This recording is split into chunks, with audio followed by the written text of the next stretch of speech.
नमस्कार, मी अँकर आकांक्षा. सांगली 10 न्यूज प्रस्तुत मी मतदार माझा उमेदवार या विशेष कार्यक्रमामध्ये तुमचं स्वागत आहे. लवकरच सगळीकडे निवडणुकीची जी धामधूम आहे ती सुरू होते. सांगली जिल्ह्यातील विधानसभा क्षेत्रातील रणधुमाळी पाहूया. सखोल विश्लेषण अँकर आकांक्षा सोबत आपल्या सांगली 10 न्यूज चॅनलवरती. नमस्कार, मी अँकर आकांक्षा. सांगली 10 न्यूज प्रस्तुत मी मतदार माझा उमेदवार या विशेष कार्यक्रमामध्ये तुमचं स्वागत आहे. लवकरच सगळीकडे विधानसभेच्या निवडणुकीची धामधूम सुरू होतीये आणि याच धामधुमीमध्ये मतदारांचा आवडता उमेदवार त्यांच्या मनातच राहून जातो आणि यासाठी आपण हा आपला विशेष कार्यक्रम घेऊन आले आहोत आणि यातूनच आपण मतदारांच्या मनातील उमेदवार कोण हे जाणून घेत आहोत.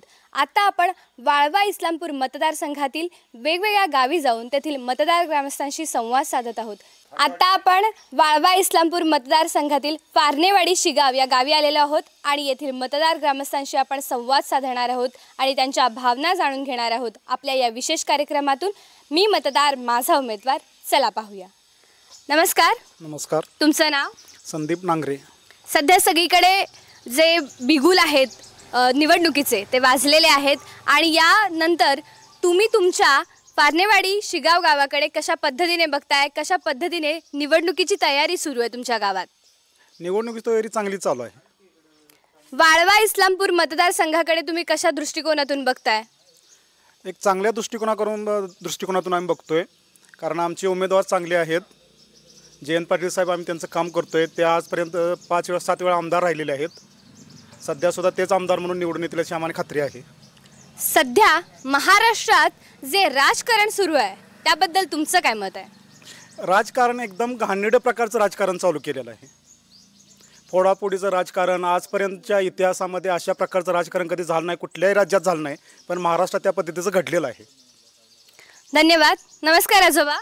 बोला. तुमचं नाव? आनंदराव भाऊ पारणे. तुम्ही काय सांगाल सध्या जे राजकारण चालू आहे महाराष्ट्रात याबद्दल? महाराष्ट्रात राजकारण चालू आहे हे गलिच्छ आहे. हे राजकारण धर्माच्या आधारावर चालू आहे. प्रत्यक्ष कामाचा आणि अनुभवाच्या सर्व शेतकऱ्याच्या दृष्टीनं हे राजकारण योग्य नाही. वाळवा इस्लामपूर मतदारसंघाकडे तुम्ही कशा पद्धतीने बघताय? विरोधक तुम्हाला वाढताना दिसत आहेत का? ना, आमच्या गावात तरी विरोधक वाढलेले दिसत नाहीत. कारण आमचा जो काय उमेदवार जयंत पाटील आहे त्याचं कामच असं आहे. आमच्या पारणेवाडी गावात जे विकासाचं काम आजपर्यंत जे झालं त्यात 90% काम एकल्या जयंत पाटलाचं आहे. आणि आता गेले 7 निवडणुका ते निवडून आले.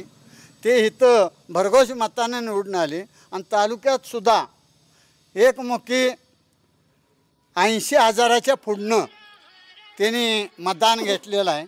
आणि त्यांच्या तोडीचा आमच्या तालुक्यात उमेदवार नाही.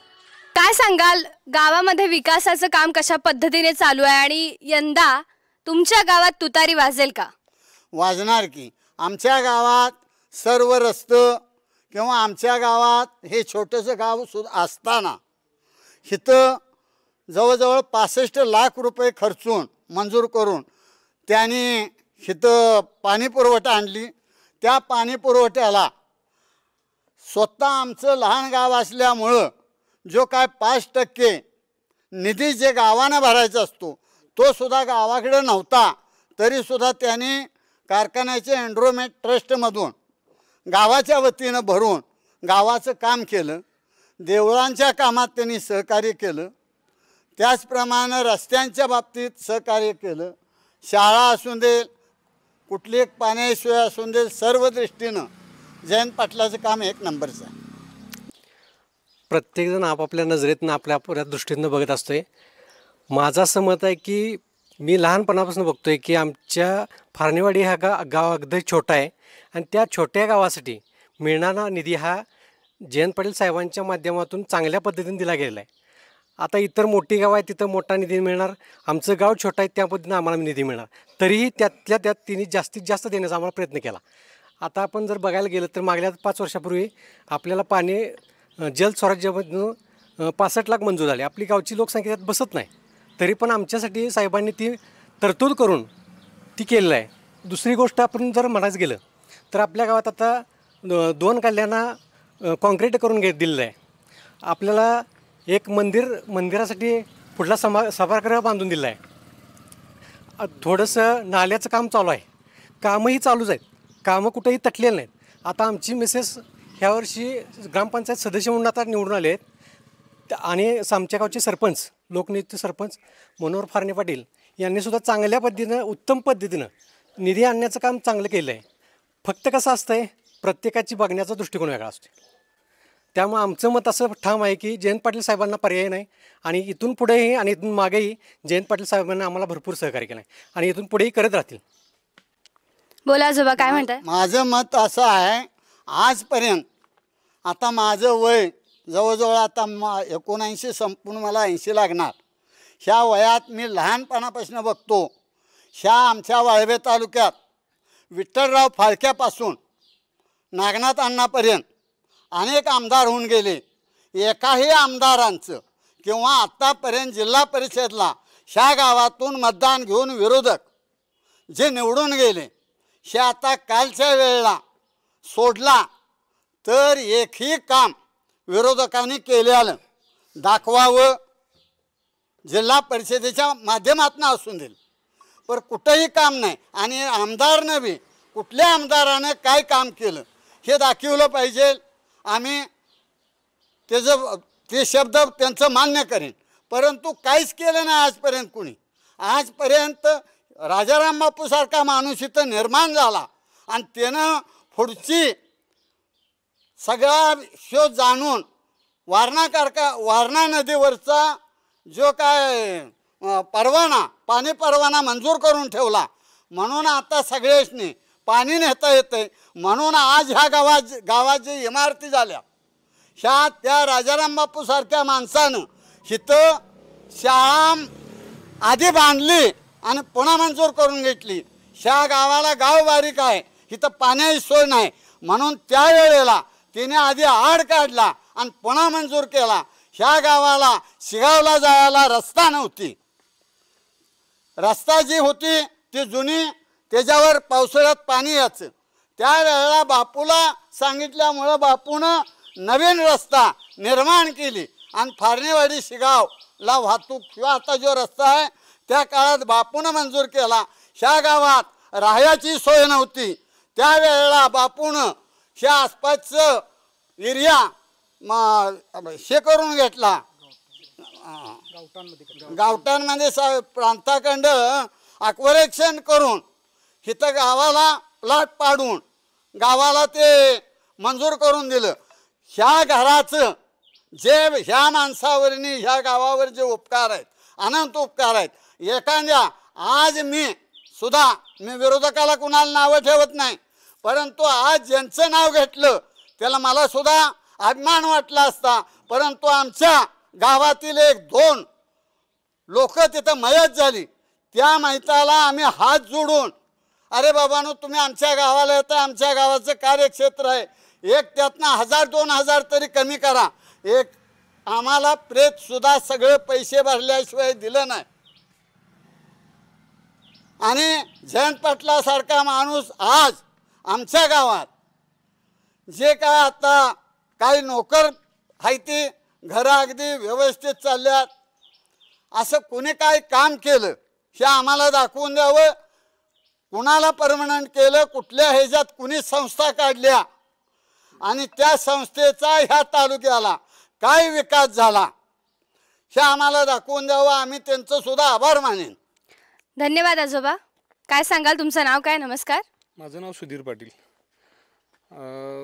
जयंत पाटील साहेबांच्या विकासाच्या बाबतीत बोलायचं झालं तर आता अण्णांनी सांगितलं त्याप्रमाणे भूतकाळातील विकास हा भरपूर बापूंच्यापासून साहेबांच्यापर्यंतचा भरपूर झालेला आहे. आता नवीनच फारणेवाडीसाठी नवीन पाणीपुरवठा योजना ही 1,45,00,000 प्रस्तावित आहे. फक्त निधीचं वितरण राहिलं आहे, ते झाल्यानंतर आफ्टर इलेक्शन ती सुद्धा योजना होईल. आता कोरेगाव फारणेवाडी रस्त्यालगत 12 लाख रुपये खर्चून तटसंरक्षक भिंत बांधलेली, जी विहीर कोसळली होती येणं जाणाऱ्या लोकांना तिथं अपघात होण्याचे चान्सेस होते. तिथं आता 1-2 महिन्यापूर्वीच 12 लाखाचे काम झाले. गावात आता तुम्ही पाहू शकताय 2-3 गल्ल्या आता कॉन्क्रीट झालेल्या आहेत. जनसुविधेतनं साहेबांनी तिथं 12-15 लाख रुपये खर्च केले. मारुती मंदिराच्या सभागृहासाठी 18 लाख रुपये झाले. आता उर्वरित काम रंगरंगोटी आणि इतर कामासाठी आणि 10 लाख निधी प्रस्तावित आहे. रोजगार हमी योजना आणखीन MRGS मधून विठ्ठल मंदिर ते मारुती हरी फार्ने हा रस्ता 15 लाख रुपये प्रस्तावित मंजूर आहे. आता 2-3 दिवसात टेंडर होणारी 2 कामं आहेत, ज्यामध्ये गौण खनिजमधून 7 लाख रुपये, नवीन गावठाणमध्ये 3 गल्ल्यांचे अंतर्गत गटरीसाठी 1.5 बाय 1.5च्या चांगल्या गटर होणार आहेत. त्यानंतर आता आपण जिथं उभा राहिलो या समोरच्या रस्त्यालगत बंदिस्त गटरीसाठी 8 लाख रुपयाचा निधी मंजूर आहे. थोड्या दिवसात ते पण काम चालू आहे. गावात कामांच्या बाबतीत बोलायचं झालं तर विरोधकांनी क्वचित एखाद दुसरं काम केलं असेल. साहेबांच्यावर आरोप करण्यापेक्षा त्यांनी केलेली काम त्यांनी स्वतःच ज्या विरोधकांनी ज्यांचं काम केलं ते काम बोलावं.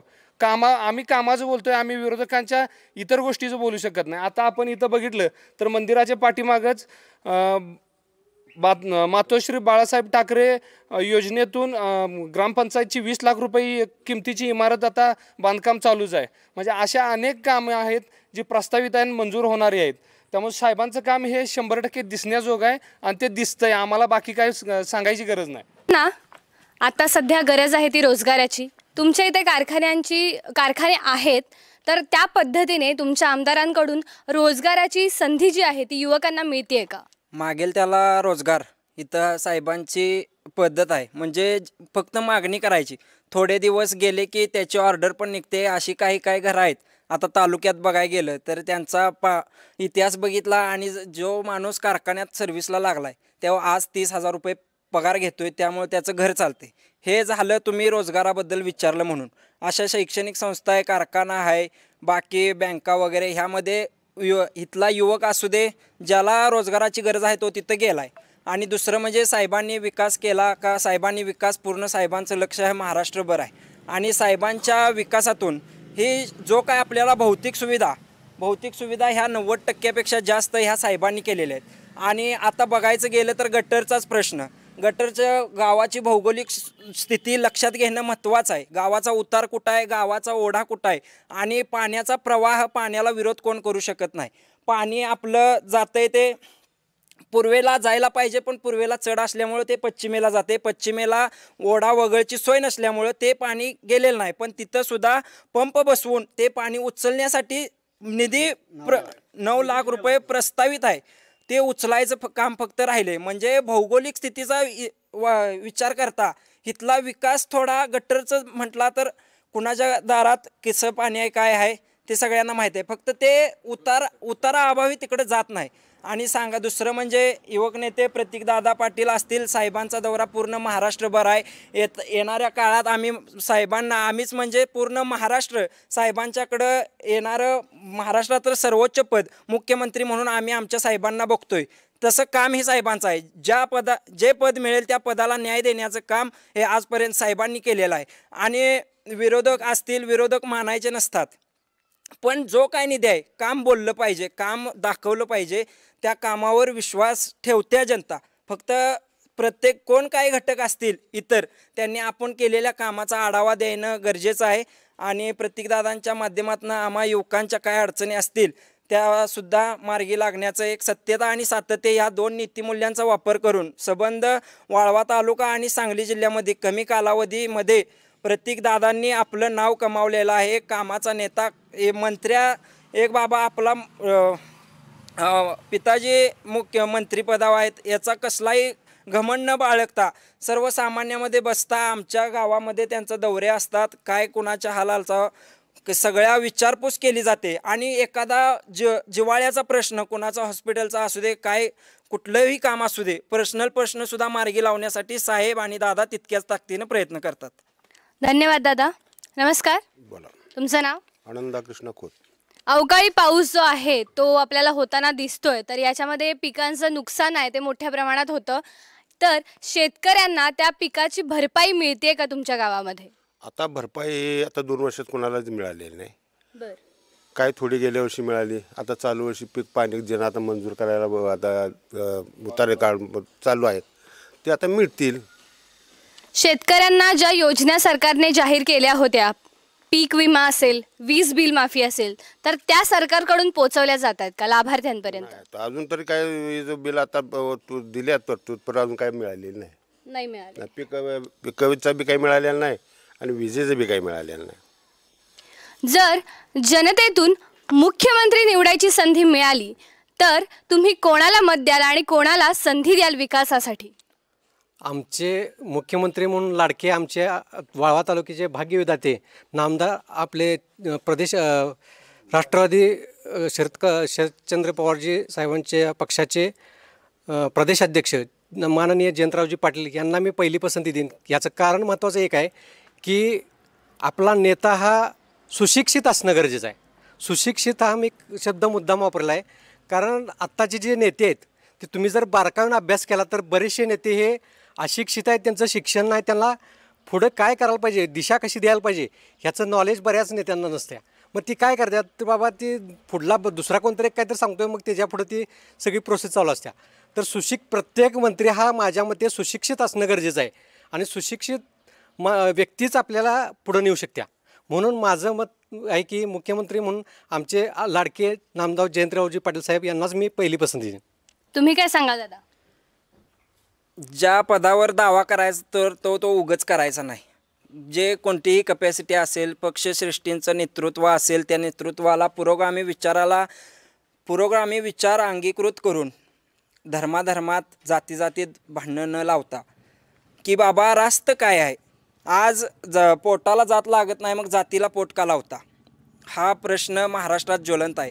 दंगली घडवायच्या, तिथं काय तर करायचं. आज कामाच्या जोरावर मतं मागणारी कमी आणि अशा काय तर दंगली घडल्या तर त्यावर निवडून येणारे गृहस्थ जास्त झालेत आणि हे काय महाराष्ट्राच्या विचारधारेला न पटणार आहे. जे बाबा काम झाले, विचारधारा महत्त्वाची आहे. ह्या सगळ्यामध्ये सगळे आपण एकच आहे, गुण्यागोविंदानं राहिलं पाहिजे. महाराष्ट्राची संस्कृती पुढं टिकवणं हे पण महत्त्वाचं आहे. ह्याच्या पाठीमागं धर्माला जितकं महत्त्व नव्हतं तेवढं धर्माला आत्ता महत्त्व दिलं जातं आहे.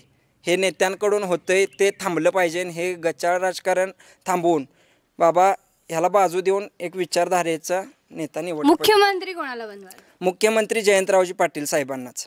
काय सांगाल आजोबा, मुख्यमंत्री कोण असेल? मुख्यमंत्री आता ज्या वेळेला पहिलीच्या निवडून आला त्यावेळेला शरद पवारनं अर्थ खातं दिलं, ते 1 नंबरचं चालवलं. आतापर्यंत पुन्हा ग्रामविकास खातं दिलं, ते सुद्धा 1 नंबरनं चालवलं.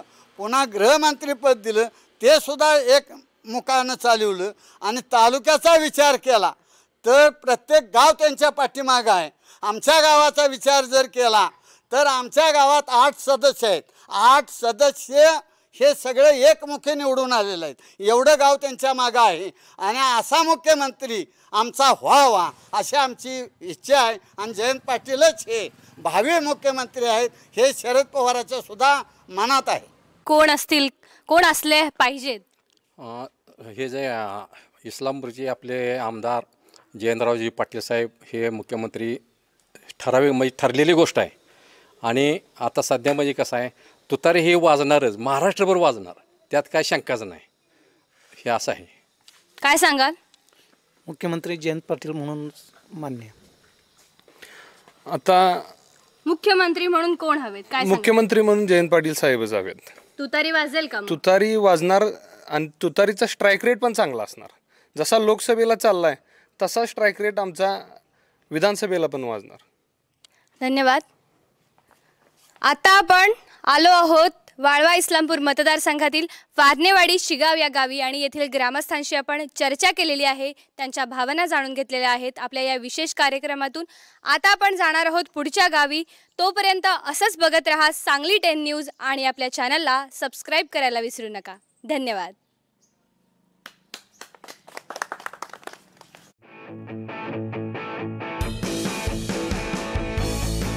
नमस्कार, मी अँकर आकांक्षा. सांगली 10 न्यूज प्रस्तुत मी मतदार माझा उमेदवार या विशेष कार्यक्रमामध्ये तुमचं स्वागत आहे. लवकरच सगळीकडे निवडणुकीची जी धामधूम आहे ती सुरू होते. सांगली जिल्ह्यातील विधानसभा क्षेत्रातील रणधुमाळी पाहूया. सखोल विश्लेषण अँकर आकांक्षा सोबत आपल्या सांगली 10 न्यूज चॅनलवरती.